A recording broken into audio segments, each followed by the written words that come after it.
You're listening to Murder Not Murdering with Erin, And Autumn, a true crime podcast about murder and murdering. but we are not murderers.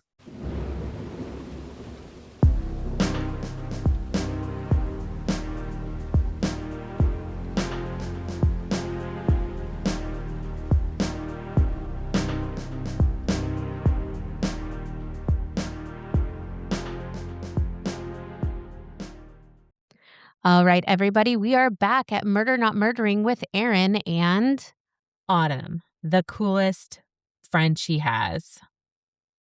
yep, that's it. She is the coolest friend that I have. No offense to Truth. Tim or, the many, many other We people. don't have to name anyone else. I'm the winner. Doesn't matter who comes after. Sure. I'll let you guys fight that out together. I didn't say the most important. I just said coolest.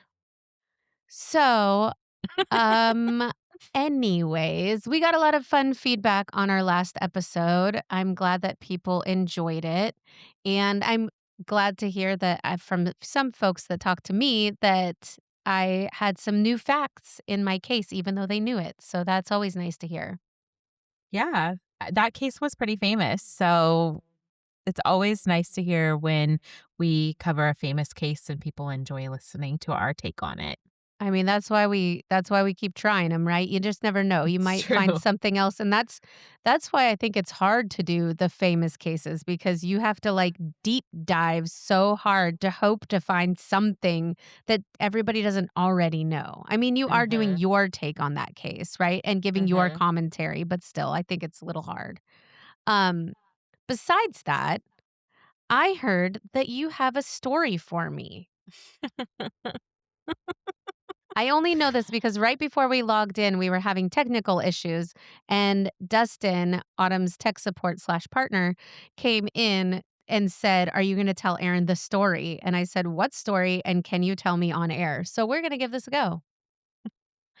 It's it's How not hard? that. How hard will I have to edit? That's what I want to know. No, you won't have to edit. It just was so strange. It was like one of the weirdest encounters I've ever had. So we I love Gatorade, okay? Gatorade Zero to be exact. And it's really hard to find it on sale. And if you don't find it on sale, it's very expensive. It's like $3 a bottle. And who's gonna pay that? I mean, truly, like Not you. not me, not me. I like a bargain, okay? And the deals at Fred Meyer or like Safeway is usually like 10 for 10, and I wait for those. But lately they've been like few and far between. So I don't have such a stock on hand, let's say. Well, today I really needed a Gatorade. Why did you need And that, Autumn? I was very thirsty, You Erin. feeling I a was little parched. dehydrated? Little Very dehydrated, dehydrated. friend? Okay. Very dehydrated. Needed Mhm. needed some electrolytes. And Heard. so we went to Chipotle to grab some food, and right across the street is an AM/PM. I'm like, "Okay, I'm gonna go in there and I don't even care at this point how much it is. I'm just gonna buy a cold Gatorade." Well, I get in there and they were on sale way for I was like, "Heck yeah." They were, 3 for 5, which is a really good deal when it's not the 10 for 10 or whatnot. So, I was like, "I'm gonna get 6 of these, okay?" You get Why? hydrated. Because I love Gatorade and Gatorade Zero, to be specific, because I'm diabetic, but I I was like, "Heck yeah." I grab 3 orange flavors, 3 blue flavors, and I head to the register. I'm a small person for people that don't know me in real life. I'm little, so, like, carrying these 6 bottles was quite the feat to begin with, right? So then I'm like, there's no baskets, it's a AM/PM. So I'm carrying them to the front, and this woman's behind me, racing me to the front, and I was like, "Okay, whatever, like, you can go. I'll just stand here and hold these Gatorades that I'm about to drop," and I let her go in front of me. She's getting cigarettes, whatnot, she goes. I dump the Gatorades on the counter to this man behind the register, and he goes, "Oh, you're taking advantage of the sale," and I said, "Oh, for sure." I'm like, "Normally, they're, like, at this store, they were like $3-something per one. And then there were 3 for $5. So I'm like, yeah, I am. And he's like, great. That's awesome. He was like really friendly, super nice. And he goes, do you need a bag? Well, obviously I'm going to say yes because I just juggled these onto the counter and I needed something to carry it. And he goes, oh, you might need 2 bags. I'm like, okay, whatever. Like, just put it in the bag, sir. So I pay and he goes, do you want the receipt? And I say no. And so then he tears off the receipt and throws it in the trash. I mean, I don't need the receipt in this day and age. What am I going to do with it? So then I leave and Dustin drove. So I opened the passenger side, put the bags in the backseat, whatever. I walk around the car, get in the car. Dustin's fumbling on his phone, just doing something. So we didn't leave right away. I'm sitting in there, buckled up. I look up, and this woman that works there, not the person who checked me out, she was wearing this vest, like a high vis vest, and she had on a like a Name mask, tag? like like COVID mask. Yeah. And I mean, you could tell she worked there, but she had like Okay. on a mask, and she just comes out and is staring me down, like making Oh. eye contact with me. And she's holding this like bottle in her hand, like a Windex bottle or something. And I'm looking at her, she's looking at me, and I'm thinking, well, maybe she can't really see. I don't know what's going on. Why is she staring at me? And so this is like a prolonged stare. And I look at Dustin and I'm like, Dustin, I am so uncomfortable. Can you back up and leave? This woman is staring me down. And then she takes her phone out and starts taking pictures of me. What? And I'm like looking at him and I'm like, what, Dustin? What is happening? He's like, I don't know. And then she starts yelling. She starts screaming. She goes, don't ever come back. And she's like taking pictures of me. And I'm like, Dustin, and I'm about to roll down the window and ask her what the hell is happening. And he's like, don't do that. And I'm like, well, what? Does she think I stole these Gatorades that the man checked me out and gave me? I mean, like, how would I have bags from her register if I stole these? What? It was so weird, and I am still freaked out by it. I'm like, Wait, why? did you not find out why? No, he kept driving, and he was like, I don't know why. I don't know. And I'm like, first of all, men suck at that, right? Like, why couldn't I have asked her? Like, what is your problem? Well, if anything, just crack the window, right? If you were Yes, I mean, worried. And be like, what are you talking about? I wasn't, to be quite honest, I wasn't worried. I was with him, right? Like, I'm not. Sure. I'm not in any danger, but like, I was so curious. She was glaring at me and staring me down. What did she think you did? I have no idea. I was in that store for less than 3 minutes. I walked right to the thing to get the Gatorades, stood in line, let the weird lady with the cigarettes go in front of me, and then I talked to the register man and then paid. He asked if I wanted my receipt. I said no, and I left. I have no idea what the hell she did. It was so weird. Well, clearly you made an impression. Right? Like, I honestly have no idea what that was about, but it was so jarring. I'm still thinking about it. And it was like, what, over an hour, maybe 2 hours ago at this point? Autumn, why don't you call? Call the actual place and just be like, hi, I was there earlier. I got these Gatorades. Their lady was yelling at me. I'm not sure what happened, but I left. And I'm just curious if you could. Still thinking about it. Well, that's what I would do. I just call and be like, hey, what's the deal? Yeah, I mean, she was taking my picture and yelling, never come back, never come back. Listen, when we are done, I'm going to urge Autumn to call and we will give you an update on the next episode. Well, not only that, Erin, those Gatorades are on sale right now. And you know how much I want Gatorade. I wanted to go back. I wanted to go back. Yeah, you could only carry so many in the moment. 100%. I mean, I was like down for $6, like what, like $5-6 after. I don't know. Well, listen, it doesn't matter. We're not after tax. Autumn is down electrolytes. We're not mathing right now, but what I'm going to tell you is that we will update you on whatever transpires after this. It was so weird. On the saga of Autumn and her hydration. She was like, big bad. She even pulled down the COVID mask to tell, like, that's how I knew what she was saying at first because I couldn't hear her. Don't come back. She don't come back. I was like, what? You're calling So after this. I strange. need to know what happened. I mean, like, Dustin was like, I don't know, maybe she thought you stole it. I'm like, yeah, I stole it. I had the guy at the register give me some bags. I put them in there, meandered out. I mean, I didn't even walk very fast. Well, and if Meandered you outside. just stole things, why would you sit there too? Right? Why would I let Dustin play on his phone while I'm Now you're in sure she possession of worked there? stolen gear? Positive she worked there. Okay, then. Because when I saw her when I walked in, and she was in a different area, like, by where the sodas were, cleaning the station. Okay. Well, And I mean, maybe honestly, if she wasn't working there, and if she that just would was make more somebody sense. She just cleaning unwell. the station, maybe that You could never be. know. But she You went never back know. in. Like, after she was done yelling at me as we drove away, she went back in. I Maybe mean, I she guess did think you stole something, like watching you on the cameras. I mean, maybe she thought she saw you like when you were holding things, like slide something under your arm or something. You know what I mean? maybe. Honestly, maybe. It was so That's weird. the only thing I can think of. I was so weird. Like, the way she was I mean, it was into my soul, and I was feeling so uncomfortable, and then that's when she took out the phone and started taking pictures till we don't come back. I was like, what? Okay. So we are going to update you on the next episode because the saga of Autumn and her electrolytes is real. Yeah, it was very strange. Now back to true crime. I mean, I could have committed a crime, apparently, to this woman. So here's the deal though. I've been having reoccurring dreams, and they're not the kind of nightmare you would think. Right? We cover a lot of true crime, and honestly, people are like, "Does that sometimes, like, get to you?" And no, it doesn't. It doesn't get to me either, yeah. I feel like we've been doing this so long that, like, I'm not numb to it by any means, but I think of it more as a science rather than, like, the actual horrors, Mhm, right? like the horse, for sure. Yeah.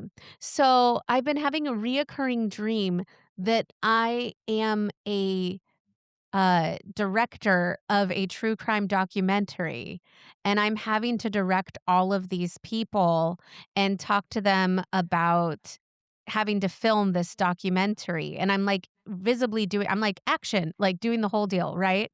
But the things are like someone I know brought a really gross food to a potluck, and I'm investigating it of why they would do that and What? what. Yeah. Oh, And they're so I like, could hire you for this situation that just happened. I could be like, "Hey, perhaps. why'd this I'll lady shoot it. yell at me?" I'm gonna sit her down and we're gonna talk about it in the documentary. But I'm making a really bad documentary and there's like reenactments and all of this. It's been like my like nightmare lately. That is So hilarious. yeah. I mean, I watch a lot of true crime documentaries, so I think it's just like and I watched one the other day, which actually is my case that I'm doing tonight. The documentary was awful. Like, they did really bad reenactments, and the reenactments were vocal. You know, sometimes it's just like, like unsolved mysteries and stuff, you don't really hear them talking in the reenactments. There's a voiceover. This was like bad porn acting. So, it was really, really, really bad acting. "I don't know. What are you doing here? Do you wanna be my girlfriend?" Like, it was just really, really bad, and so I think that that stuck with me, and my nightmare was that I was making that type of documentary. I don't know. So, that's my fun fact this week. Autumn, do you have a happy fact for us? No. You said you were gonna look one up. Nope. Didn't do it. Damn it, every week. She made Letting up me this down. segment. She made up this segment for me, and now I'm letting her down. You're letting me down. My Come on fun now. fact is that the Bachelorette was canceled 3 days before premiere. I never watched that show, but I did hear all about it. I haven't watched in years. I used to Autumn, did watch. you see the video, though, of her? I did, and I agree. Yikes. The Big only I yikes. mean, I have to play devil's advocate here. I Right. saw the video, and I Mhm. strongly disagree with what happened in the video, Yeah. but here's where I'm having a problem with the video, is that the video is from 2023. She Mhm. was arrested at that time and faced charges, went through the court and did her do like situation with that Sure. with that video and Mhm. the domestic violence what that happened during that specific But incident. they do massive background checks. So how did that slip through the So cracks? it couldn't have. That's the thing. In 2023, that situation was viral. There is no way that they didn't know about it. They fully knew about it. It also So is she this a w- publicity stunt? I don't think so. No. So this is what because me and a good friend of mine, Hannah, are really, really into celebrity gossip and all these things. So that's like you and I in true crime. Hannah and I are like that with celebrity gossip. So Got it. she's also a part of Hulu, that is the parent company for The Bachelorette, right? Like so Hulu and ABC. I think it's ABC. I don't Don't quote know. me on that, but like they're one and the same. And so her show that she's famous for, Secret Lives of Mormon Wives, is on Hulu. So and the producers know everything that goes on. So not only did they know about that incident, they had footage from it and they were, you know what I mean? Like it was, Yeah. they've known about it. So the fact that they canceled based off that video is basically, in my opinion, after doing a deep dive, is because they too much got leaked of her season. We already know who the winner was. We already know she got engaged. We already know they broke up. And we Oh. already know that she went back to the person, his name's Dakota, the one that was in that video from 2023. So they were worried that people weren't going to watch. Mhm. That everyone already knew. That's my theory, and also, I have to be honest here, the 2 of them, Dakota and Taylor, are very toxic, and he is not innocent. They are both very, very heavily into toxic behavior, Mhm. and he released that video to the public. And he released that video to the public 3 days before her season was supposed to start to cause this drama, to cause her not to be able to be the Bachelorette on TV. Like, that was Yeah. his way of abusing her, like, taking something Getting from her, back. right? Yeah. So, the 2 of them are awful and toxic together, and I'm just sitting here like, first of all, I have to say, she never should have been the Bachelorette. She is not in a good headspace. She's not well. She has a Well, lot to work clearly you through. can tell with the domestic Yes. violence, and her She has child a got lot harmed in that, and it Mhm. was awful. A lot of self-reflection needs to happen for her, Yeah. and I don't think it was a healthy situation for her to be on The Bachelorette, and not to say that she's not at fault for her actions or shouldn't be held accountable. I believe she should be, but I also believe that they should have maybe waited. I don't know. I don't think she was Sure. right for that part. You know what I mean? Yeah. Well, on that note, we're going to move on to murderette number 1, Autumn. Thank you for having me today. I will be going forward with my story. And Erin, it is extremely local. Great. I would love to hear. I love a local case. Yeah, and you're going to hate everything about it. But here As we per are. usual. I mean, it's our podcast about Yes. horrific crimes. So She's it's not to a be child, expected. but everything else is awful. Cool. Let's get into it. Let's do it. So this is the murder of Jody Loomis. And if the last name Loomis sounds familiar, it has nothing to do with the movie Scream, but Billy Loomis was in Scream. Anyway, a character. That's a happy fact. That could be my happy fact. There we Boom. go. Okay, so ready? I'm ready. Here we go. It's a late summer afternoon in 1972. The air is still, warm, but not uncomfortable. A rural road stretches through Bothell, Washington, in Snohomish County, lined with trees that cast long, uneven shadows across the ground. A young woman rides her bike along the edge of that road. The soft sound of tires moving over pavement. The kind of moment you don't think twice about. the kind of moment that feels safe. Moments earlier, inside her family's home, 20-year-old Jody Loomis is getting ready to head out. She's planning to spend the afternoon at the barn, trail riding with her horse, Saudi. Before she leaves, she borrows a pair of boots from her younger sister, Jana. Waffle stopper boots. It's a small, almost forgettable moment. The kind of thing sisters do without thinking twice. Jody heads out on her white 10-speed bicycle. She never makes it to the barn. Later that afternoon, a young couple is walking through a wooded area nearby. And that's when they see her. A woman, gravely injured, lying in the woods. She's been shot in the head. There are signs of a violent assault. They rush to help. Emergency responders arrive quickly, and Jody is transported to the hospital. But she never makes it there. At first, she isn't immediately identified. There's no ID on her. Her glasses are askew, one of her boots untied. But it doesn't take long for investigators to realize who she is. What happened to Jody Loomis is the kind of crime that feels both sudden and deeply personal.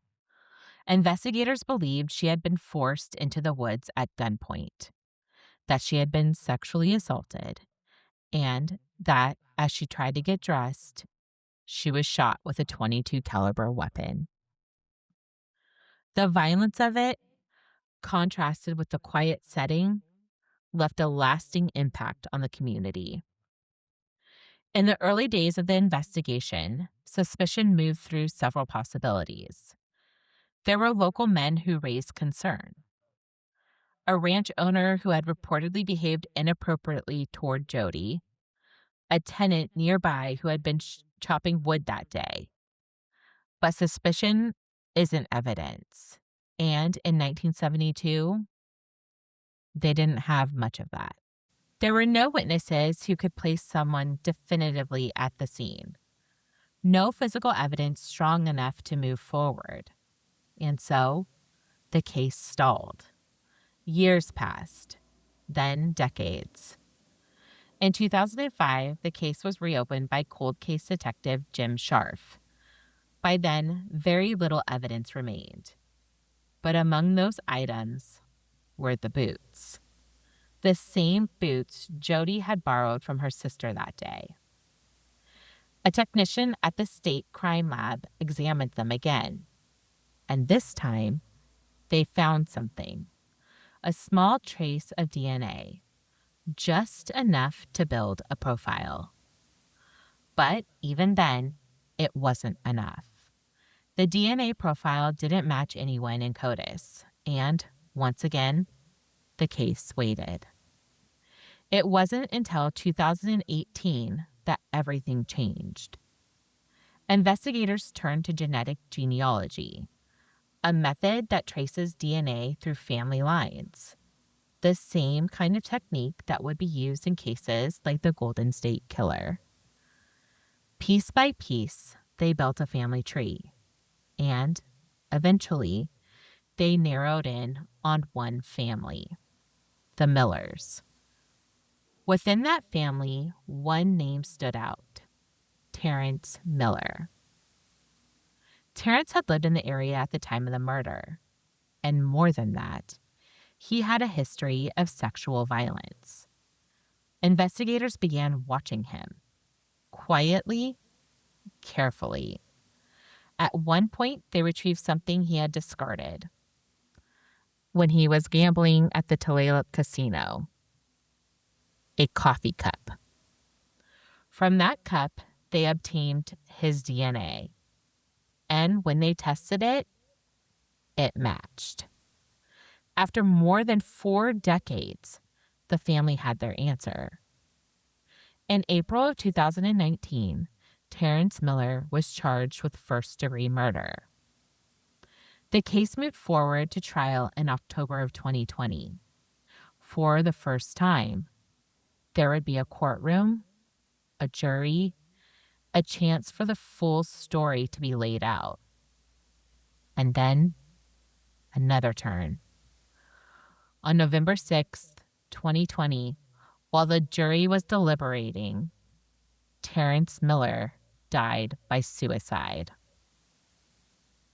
Hours later, unaware of what happened, the jury returned a verdict: guilty.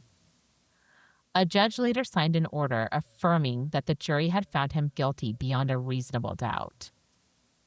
It's a rare kind of ending, one that feels both resolved and unresolved at the same time, because there was a verdict. There was accountability in a legal sense, but there was never a moment where he stood and heard it. Never a moment where the family could fully face him. And yet, after 46 years, there was finally an answer. For Jody's sister Jana, that answer carried a weight all its own. Because decades earlier, she had handed her sister those boots.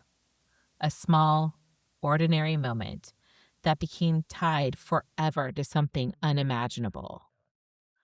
And somehow, those same boots would help solve the case. There's something about this story that stays with you. Maybe it's how ordinary it all began. A bike ride, a borrowed pair of boots, a summer afternoon.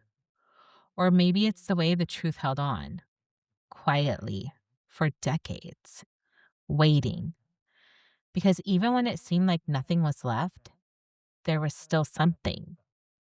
And in the end, it was enough. Jody Loomis was not forgotten. Her story didn't disappear.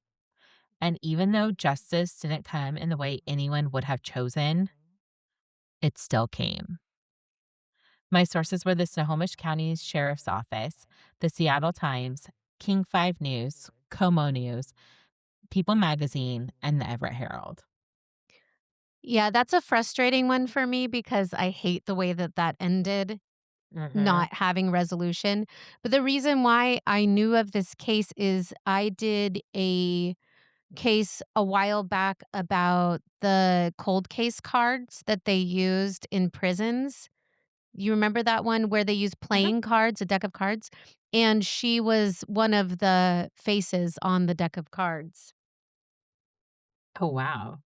So I remembered seeing it through that. She was, I can tell you right now, she was the 10 of hearts. I don't feel you're like you said, it's resolved and unresolved at the same time because though you have some form of justice, you don't really have the someone didn't have to pay for that, right? As far as It's actually having doing to serve time. So I'm like, time. Yeah, yeah. serving time. But yeah, that is a frustrating one. I love that so many cases are being solved now with DNA technology. It just shows how important it is to preserve evidence, because you just never know when the slightest thing is going to connect. It's just crazy. It is. Well, But I thought I would handle that one because it I'm was glad you did. very local. So I love that. And I love going back to the local ones. I'm going back to my roots in this next one. dismemberment. Shockingly, no. Oh, But this will be the third one of its type I've done. okay. Let's hear it. Okay. I'm calling this episode The Little Trunk of Horrors, the story of Emma LeDoux. Let's start with a box. Not metaphorically, not emotionally, a literal box. A trunk, to be exact. March 24th, 1906, Stockton, California. A Southern Pacific train station. It's the kind of place where people are going somewhere, or maybe running from something. And sitting there, unattended, is a large, heavy steamer trunk. No tag, no owner, no explanation. Which in Erin loves a 1906, steamer trunk. I love a trunk. which in 1906 is already suspicious because people didn't just forget their luggage. Without being claimed, the box sat out in the sun all day. By evening, the station workers started noticing something else: a smell. Not subtle, not ambiguous. And this is key because it was smelling like a problem. One man reportedly said that he knew the smell of death, and this was definitely it. So they did what anybody would do when confronted with a mysterious stinking trunk. They called the police. An officer arrived with a chisel. He pried open the lock and lifted the lid and was met by the shoeless feet of a lifeless man. And just like that, Stockton had a scandal and a headline: Horrible Discovery in Trunk. Body of Man Crammed Inside. Stockton Daily Independent, March 1906. Welcome to my show. Oh my God. Now let's talk about the woman at the center of this, Emma LeDoux. And look, right off the beat, Emma is what we might call complicated. She is beautiful. She grew up with a mother who also had many husbands. She also knew that a woman's currency was in who she married. And before we get into what Emma did, let's keep talking about who Emma was, or rather what people were saying she was. Because depending on who you asked in 1906, Emma LeDoux was a grieving widow, a charming young wife, a morphine addict, a bigamist, a con artist, or my favorite, a woman of particular fascination and dangerous appetites. Born Emma Teresa Cole in 1875 in California, at 16, she married her first husband, Charles Barrett. And that one ends in divorce, which honestly already makes her more progressive than most women of her time, because a lot of them thought divorce was not an option. But then comes husband number 2, William Williams. It's a very, Oh, yeah, the name. William I'm very Williams. impressed. His parents were very smart about that name. If only his middle name was William, I swear. Anyway, Maybe it was. it wasn't. I Oh, can't remember what okay. it was, but it was in there.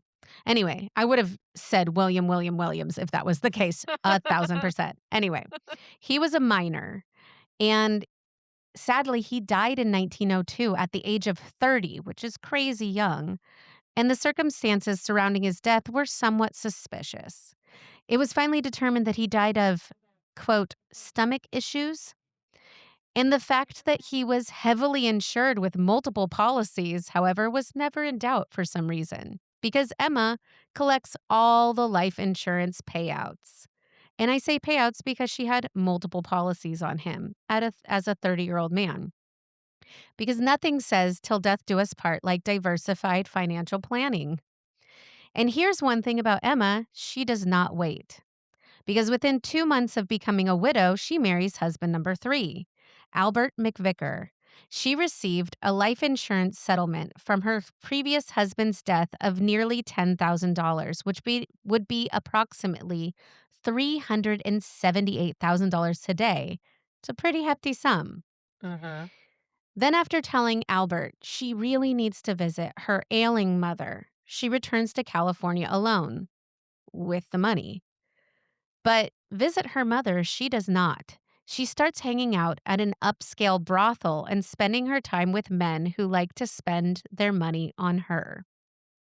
And if you're thinking, what could happen next? It's not what you think.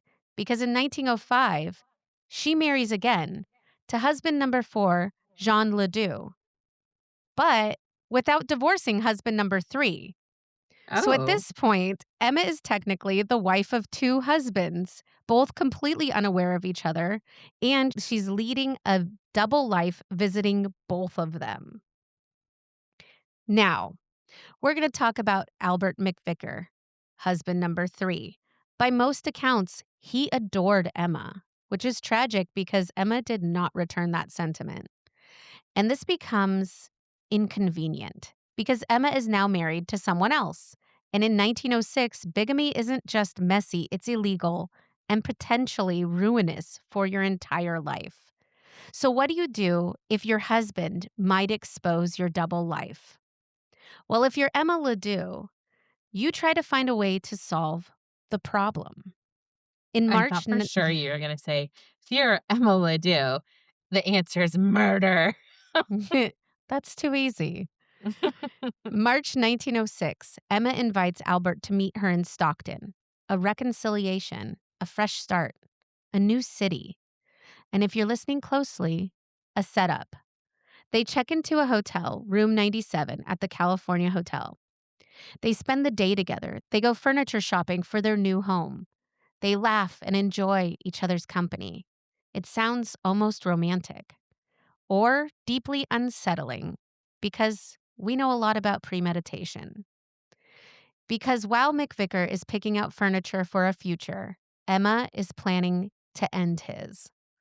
That night, she gives him morphine, a lot of morphine, enough that, according to testimony, was 10 times the amount needed to kill a man. And she doesn't stop there Oh, because poison apparently is not dramatic enough, and Albert was not dying fast.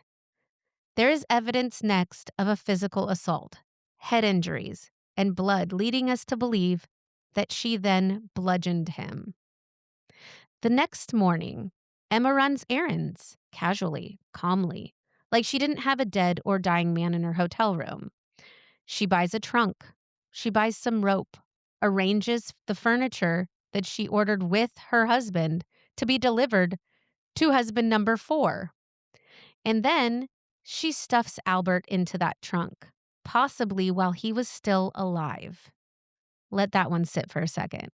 Hmm. She has the trunk delivered to a train station. She tells the delivery man it's full of dishes, which explains why it's heavy and fragile. Now we're circling back. The trunk, the smell, the chisel, the feet. The police trace the trunk not back the to feet. the feet. Not It's the the first feet. it's the first thing they saw. The police trace the trunk back to the hotel, room 97, where the landlady confirms that a couple stayed there, and the man is Albert McVicker. And yes, the woman who was with him is gone. But she left something behind, a photograph. And unfortunately for her, this is a huge mistake because it's an easy way to identify her. Emma doesn't get far. She is arrested within days. And when confronted, she reportedly says, "I know what you want with me, and I will go with you." It's her calmness that bothers the authorities. And then she informs them that her last name is actually not McVicker, but LeDoux. Her name is Emma LeDoux, and she's married to someone else. Oh. The police, however, are not impressed or confused. They know exactly who she is. But Emma has stories. Version number 1. A mysterious man named Joe Miller killed Albert McVicker. He had been drinking with them all night. She left for a little while, then returned to find Albert dead. All she did was help clean up. Sure, Emma. Version number 2.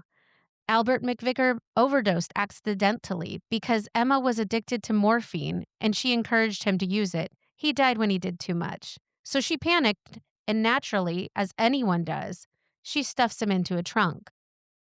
Now, neither of these really fit, right? And Emma is so cool under pressure, but she's not a great liar and she cannot keep her story straight. So now the trial begins. It's June 1906. And Stockton is losing its mind. Newspapers are going wild. Crowds are lining up. At one point, people, and by people I mean women, children, and literally whole families, file past Albert McVicker's body on display at the morgue like it is an exhibit. Because in the early 1900s, America had no chill. This is their entertainment. The prosecution builds a case that is honestly very solid. They show that Emma bought copious amounts of morphine. She bought the trunk. She arranged the shipment. She had motive, her bigamous life, the money, and the inconvenience of the previous husband. But then comes the science, and the chemist testifies that McVicker's body contained lethal levels of morphine. Like I said, 10 times the amount it would take to kill a normal man. And he was like a pretty large man for that time, he was almost 6 feet and he was over 180 pounds. That's pretty tall for back then. Mhm. And then to prove that it was the poisoning that really killed him, at first they were trying to say that it was the suffocation, that someone couldn't have survived in the trunk.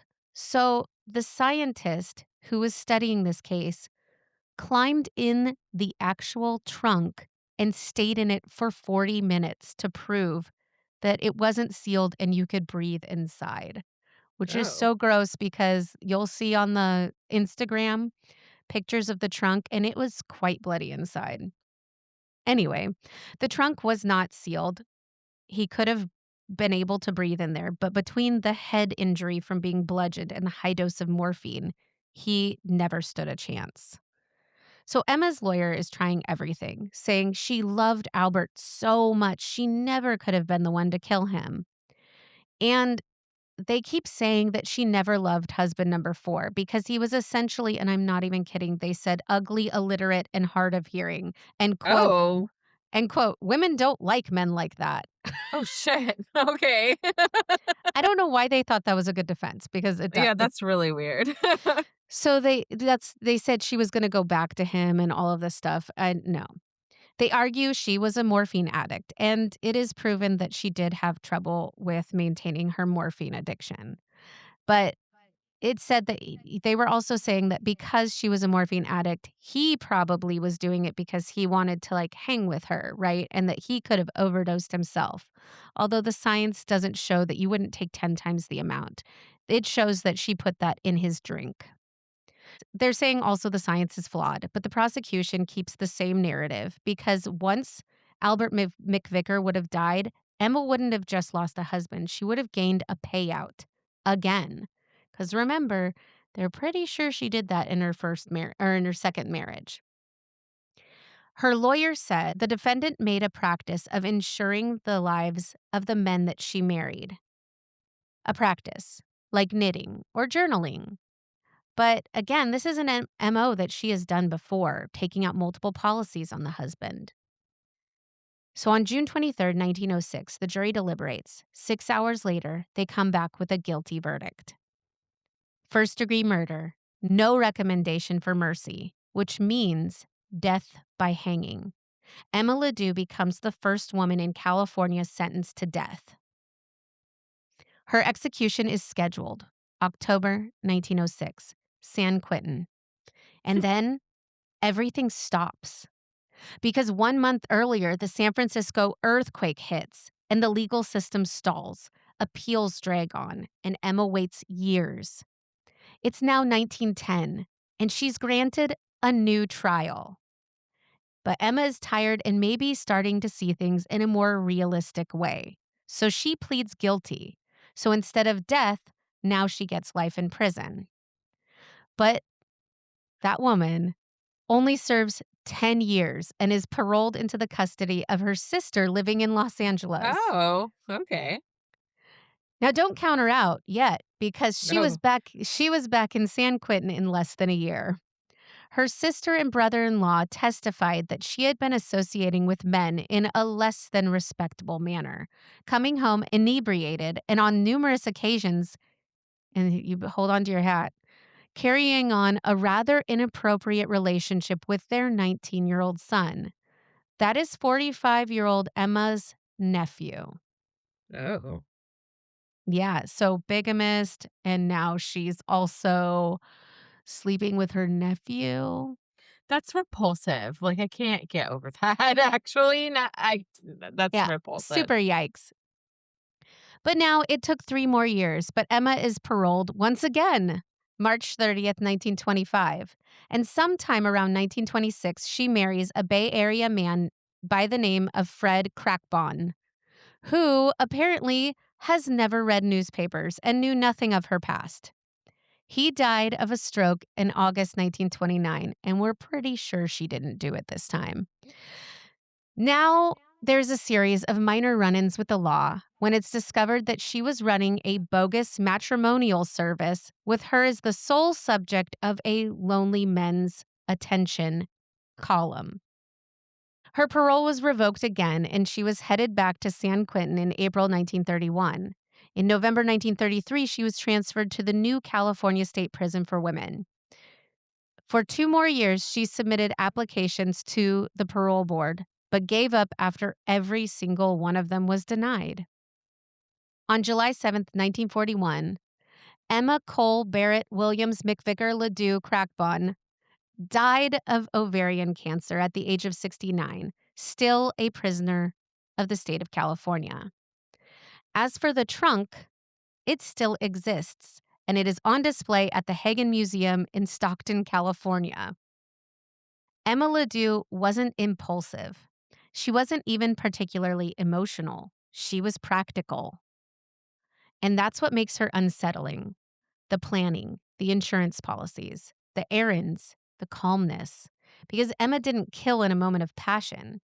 She killed like she was balancing her checkbook. And somewhere between the morphine, the marriages, and the trunk, she turned people into problems, and problems into packages. My sources were Wikipedia, Emma LeDoux, the Hagen Museum Trunk Exhibit and Case History, SF Gate article Trunk Murderess, Historical Crime Detective, Kings River Life Magazine, 209 Magazine, and the show Deadly Women episode A Vow to Kill. That was crazy. Right? So many You went husbands, right back so to little your time. trunk days, too. I mean, this is the third trunk murder that I've done.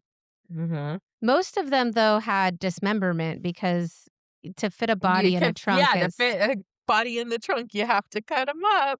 There was the Unless they're Mahoney... small.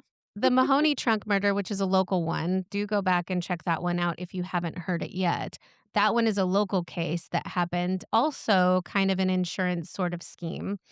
Then I also had one where someone traveled with a trunk that was leaking, and that was a body. Mhm. That one is actually called the Trunk Murderess. And yeah, I just saw this one and I thought, man, it's right up my alley. It's 1906, early forensics, all of those pieces. I also, it's been a minute since I've done a woman killer, so I thought, no, why not? Equal opportunity for the ladies. And I thought I'd do this one. I believe she for sure murdered husband number 2 for the insurance money. Why would you take out multiple insurance policies on a man who was fairly young? Mhm. And No, she I sure agree. did. And she got a substantial amount of money from that. In between time, she married husband number 3 because she was like, if this money doesn't come through, I got to be married. So she married husband number 3. That money came in and boom, she was off to California. She was like, screw you, dude. I am going to go there. And they And she did. insinuate, they insinuate that when she was at the brothels, that she was possibly a sex worker. Because they were high-end brothels, really wealthy men. That's how she met husband number 4, was at the brothel. Sounds like that tracks then.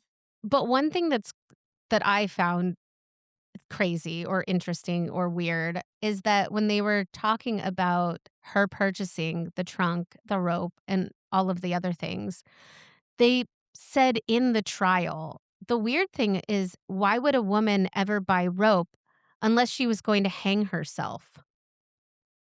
I Yeah, was that like, is a weird conclusion. Like, you I can't was buy like, rope for any other reasons? well, again, women were not doing labor jobs, right? I think that would be considered something that man's work would need or something of that nature. But I'm like, okay, it just seemed like a weird anecdote to say, why would a woman even buy this? And that was her lawyer. A woman Cool. wouldn't buy rope unless they were going to hang themselves. I was like, Jesus Christ, dude, what the hell? Yeah, But that's intense. the trial seemed very theatrical as well. But the thing that sticks out to everybody in everything I've ever read, and a lot of the old newspaper articles too, is how calm she was. Modern profiling has called her a psychopath Oh. because of the fact that she shows no emotion. Like, no emotion, yeah. And she was wickedly smart. Like, she was extremely intelligent. I mean, that's how she was able to pull all of this off, right? So Mhm. that was the case of Emma LeDoux. The funny thing is I have a very good friend named Emma, so when I was writing it, every time I said it, I was picturing my friend Emma, and she wouldn't murder anybody. No, she would not. She's very sweet. Yes. But I will have pictures of Emma LeDoux and the trunk and all of these other things on our Instagram page at Murder Not Murdering because the her first mugshot, she is wearing a hat that is no joke, like a foot and a half off of her head. It's Victorian times, right? It's a massive hat. And I love that they included the whole hat in the picture. So you're gonna get to see a bunch of her mugshots because she had plenty. A picture of Albert McVicker, who was the person who passed away, and like I said, the trunk and it's in color and you can still see all the bloodstains on it. So enjoy that, folks. It's a gift from me to you. Oh, joy. Um, Autumn, why don't you tell them about our subreddit? You can go on to our subreddit, Murder Not Murdering, and discuss true crime there. Give us stories of personal experiences, cases, talk about what you want to talk about, all things murder. So, And Autumn will be on there to check everything yes. and respond to you as well. Yes. You can also go to our TikTok, mnm.pod, and we will post videos on there of some of our cases that we're doing. But yeah, just please follow us and tell your friends because we very much appreciate that. We're going to be back next week with new episodes coming out on Mondays. Also, don't forget to slide into our DMs or go to the subreddit, and that's how we can get some more cases if there's something you'd like us to cover. Yes. Uh, yeah. So last week we did a case from my cousin Lauren, which was super awesome. And we love getting your feedback or getting, as long as it's positive, haha. And we also love getting cases from you, and we like to hear from you. So please reach out to us. We very much appreciate that. And again, share with your friends, and we will be back again next week. Bye. Bye.